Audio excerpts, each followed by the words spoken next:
আসসালামু আলাইকুম সবাইকে সেন্ট নিউজ ইউটিউব চ্যানেলটির পক্ষ থেকে স্বাগতম। আশা করছি আপনারা সবাই খুব ভালো আছেন। সুখবর আপনারা যারা যারা এমপিওভুক্ত বেসরকারি শিক্ষক কর্মচারী রয়েছেন তাদের কিন্তু ভাগ্য খুলে যাচ্ছে। দেখেন, শিক্ষাক্ষেত্রে সরকারি বেসরকারি বৈষম্য দূরীকরণের লক্ষ্যে আসন্ন ঈদুল আজহার পূর্বেই পূর্ণাঙ্গ উৎস ভাতা, বাড়ি ভাড়া, চিকিৎসা ভাতা পাচ্ছেন শিক্ষক কর্মচারীরা।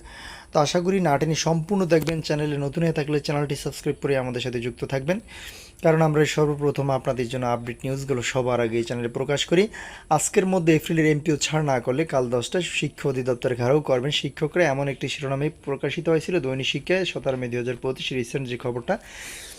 শিক্ষাক্ষেত্রে সরকারি বেসরকারি বৈষম্য দূরীকরণের লক্ষ্যে আসন্ন ঈদুল আজহার পূর্বেই পূর্ণাঙ্গ উৎসব ভাতা, বাড়ি ভাড়া ও চিকিৎসা ভাতা চাচ্ছেন শিক্ষক কর্মচারীরা। দেখেন, এখানে কি লেখা আছে? শিক্ষাক্ষেত্রে সরকারি বেসরকারি বৈষম্য দূরীকরণের লক্ষ্যে আসন্ন ঈদুল আজহার পূর্বেই পূর্ণাঙ্গ উৎসব ভাতা, বাড়ি ভাড়া ও চিকিৎসা ভাতা প্রদান সহ শিক্ষা ব্যবস্থা জাতীয়করণের দাবিতে লাগাতার অবস্থান।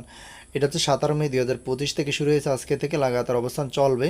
এটা সকাল 10টা থেকে চলবে। শিক্ষক কর্মচারী বৃন্দরা এখানে অংশ নেবেন, আপনারা সবাই অংশ নেবেন। এখানে দেখেন 17 মের ছবিটা কিন্তু এখানে দেওয়া রয়েছে। আজ শনিবারের মতো এপ্রিল মাসের এমপিও ছাড় না করলে আগামীকাল 18 মে সকাল 10টায় মাধ্যমিক ও উচ্চশিক্ষা অধিদপ্তর মহাশয় ঘেরাও করবেন এমপিওভুক্ত শিক্ষক কর্মচারীরা। এমপিও শিক্ষা প্রতিষ্ঠানকে জাতীয়করণের দাবিতে লাগাতার অবস্থান কর্মসূচি পালনকালে এই ঘোষণা দেন তারা। শিক্ষাক্ষেত্রে সরকারি বেসরকারি বৈষম্য দূরীকরণের লক্ষ্যে আসন্ন ঈদুল আজহার পূর্বেই পূর্ণাঙ্গ উৎসব ভাতা, বাড়ি ভাড়া ও চিকিৎসা ভাতা চাচ্ছেন শিক্ষক কর্মচারীরা। অবস্থান কর্মসূচিতে দেশের বিভিন্ন এলাকা থেকে যেসব প্রতিষ্ঠানে শিক্ষক নেতারা অংশ নেন তারা নিজেদের নানা বৈষম্যর কথা তুলে ধরেন। শনিবার 17 মে সকালে প্রেস ক্লাবের সামনে বাংলাদেশ শিক্ষক সমিতি বিটিএ ব্যানারে জাতীয় প্রেস ক্লাবের সামনে এই অবস্থান কর্মসূচি শুরু করেন। তো ভিডিওর মাঝখানে আবার বলবো, যারা যারা চ্যানেলটিতে নতুন অর্থাৎ সাবস্ক্রাইব করেনি, প্লিজ চ্যানেলটি সাবস্ক্রাইব করে আমাদের সাথে যুক্ত থাকবেন এরকম ইন্টারেস্টিং নিত্য নতুন ভিডিও পেতে। আলামিন নামে এক শিক্ষক বলেন, আমি 25% ওসব ভাতা চাই না, আমরা কোনো পার্সেন্টেজ চাই না। আগামী ঈদুল আজহার আগেই 25% ভাতার পরিবর্তন করে অনতি বিলম্বে শতভাগ উৎসব ভাতার ঘোষণা দিতে হবে। সরকারি শিক্ষক কর্মচারীদের ন্যায় বাড়ি ভাড়া এবং পূর্ণাঙ্গ চিকিৎসা ভাতা প্রদান করতে হবে।